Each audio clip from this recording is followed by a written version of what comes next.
ready. And again, going for a right-handed outrun. And Meg is making her way now up across the course.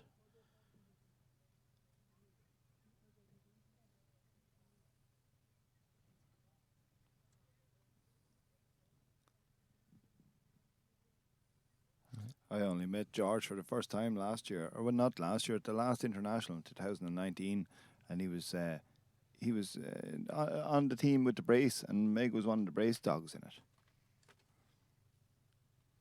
George be no stranger to this type of thing. As far as I know, George judged an international as well. I'm not fully sure.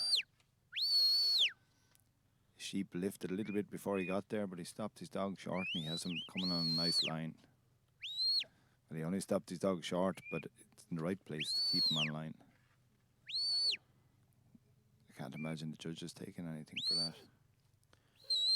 Yes, you mentioned the brace there. George will be running in the brace on Saturday. Oh, he's in the brace again this year? He is, yeah. Oh, very good. I'm pretty sure I read that he won the brace championship up there in Scotland with Gum and Meg. So Meg is running in the singles and she'll be in the brace on Saturday.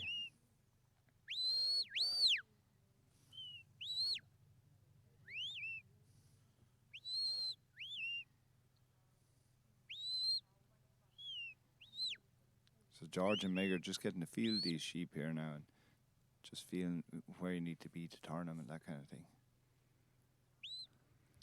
Yeah, again, so down through those fetch gates, which I don't think has been a problem to anybody this morning yet, Paddy. No. No, I wouldn't like to be the first fella to miss him.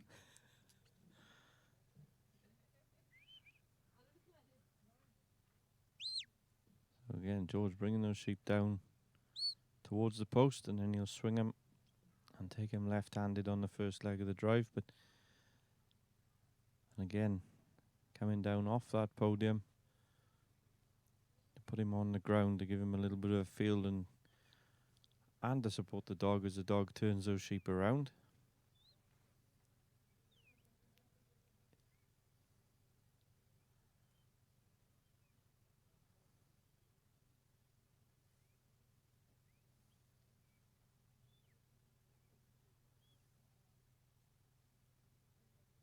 Again, these Tregarrow and Welsh are trying to test the dog, but the dog is more than up to the task and is on top of it.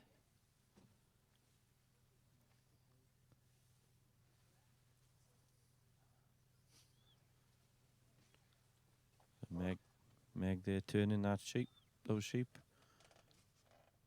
Good.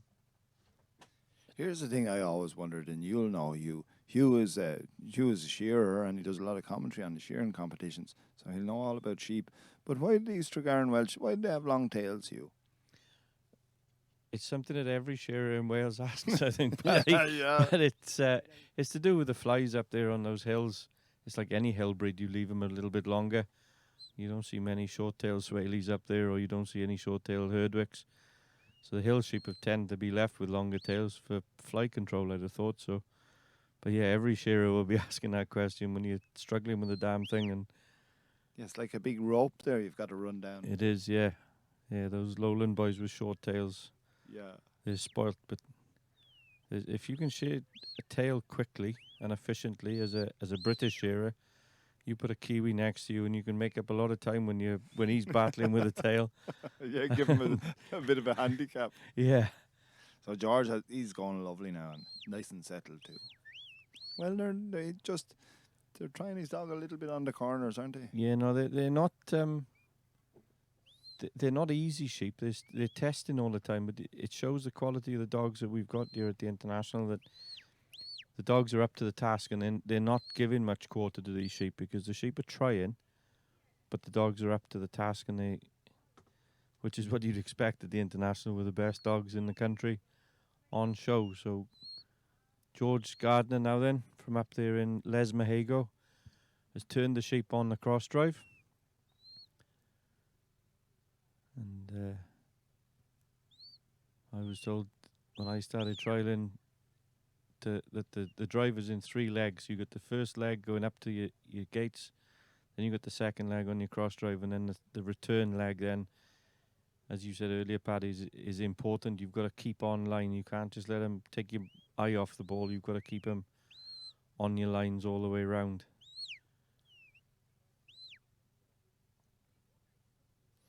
Often people can see a run, and because a handler gets all the hurls, they can think, oh, that's a great run. But you've got to remember those lines. And, you can hemorrhage a lot of points there, even when you get all the hurls. And some people don't realise that. Sometimes they think maybe their judge wasn't just 100% straight. Yeah, no, you're right there. And the more you go into trialing, it's a bit like I suppose as more people get into their golf, they change their clubs, and when you get into your trialing, you concentrate more on your lines and the little aspects that the top handlers take for granted as somebody starting out and a novice in the game. The only way you can do it is by watching, learning, and trying it yourself.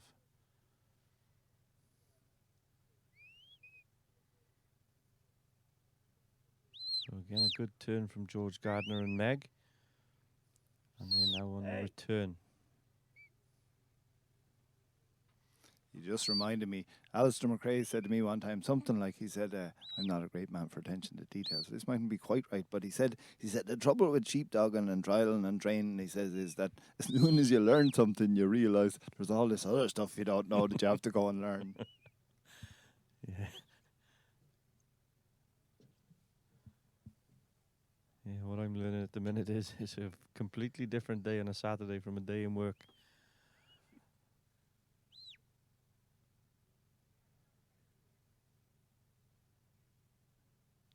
George now then has got the sheep into the shedding ring. Just proceeds nice and steady.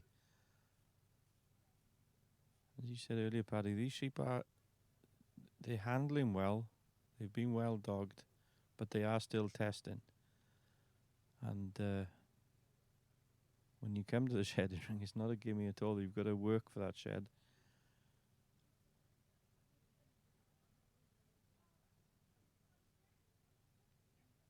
In fairness, though, none of these sheep have looked like they could escape the ring. I've often gone into the ring and I've thought, man, this ring is big. And then when you get in there with some sheep, you can find yourself on the edge and the corner very fast. But these sheep, they have never, on none of the runs so far, have they ever looked like they could break out. No, they are behaving. They're working well around the course, and they're working well in the close at hand work as well. So it's lining up to be 3 good days of trialing if the sheep handle like this for 3 days. George now just trying to set up, but that collared sheep just stopped their movement. And see, he has to let him string out a little bit and open up, to present himself with an opportunity. So he's doing that very well, just hasn't come yet. I don't know how he's looking for time.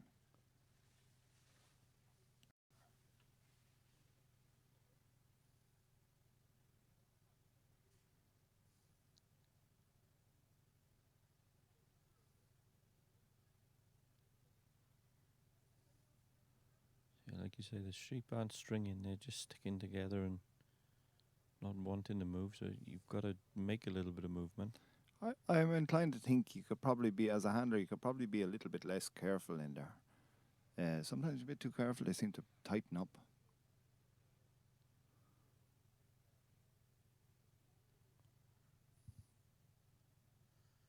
And again, it's easy for us to watch a screen and comment on it, isn't it? Oh yeah, and George will know plenty about opening them up.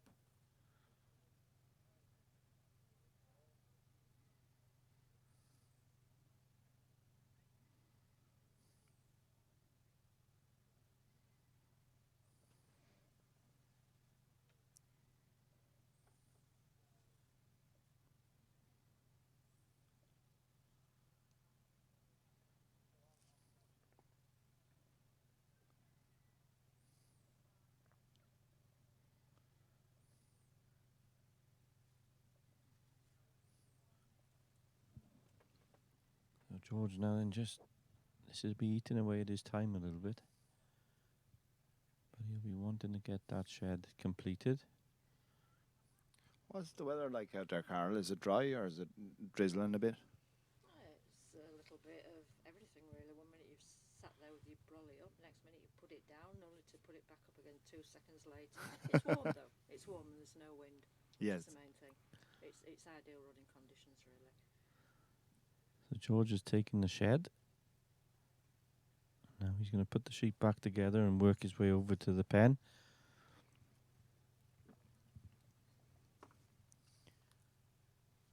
Earlier on in the week, Arrow was saying ideal shepherding conditions today. Earlier on in the week when it was 36 degrees, I think there'd have been a lot of hot dogs out there walking around the course, but we're underway now. So George now then is working the sheep back towards the pen. And as we said, they've been penning so far today. But we want to avoid the commentator's curse and speak too soon, so Let's see how George does it.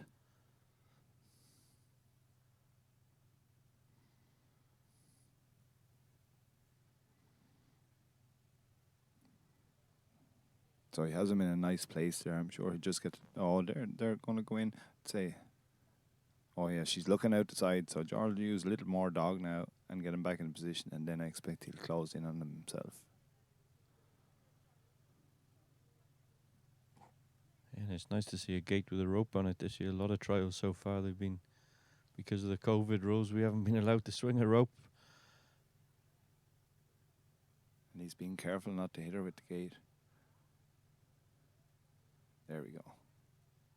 Yeah, like you said, it's lovely to have a rope on the gate. But I tell you what's been good this year, I've found myself trialing, is that when you don't have a rope on the gate, it sharpens up your pen in there, because sometimes you put them in and you need to come around fairly quick yourself. And they've broken out a couple of times on me there. It's been good practice, but it's nice to see a rope again.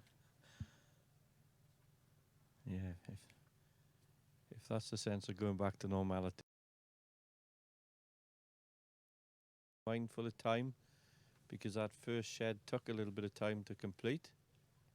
Oh, no. I thought she was just going to walk out for him. I told you, they walk over that sawdust and they change everything, every opinion you made of him. She's gone from Or one end. maybe this was the one. Well, the dog might have been thinking it was the first one too, because it just didn't just look on the sheep there straight away. He got a little bit of confusion. That'll cost him a couple of points. The judges have accepted it. And Mr. George Gardner and Meg from Lesmahago in Lanarkshire, push the sheep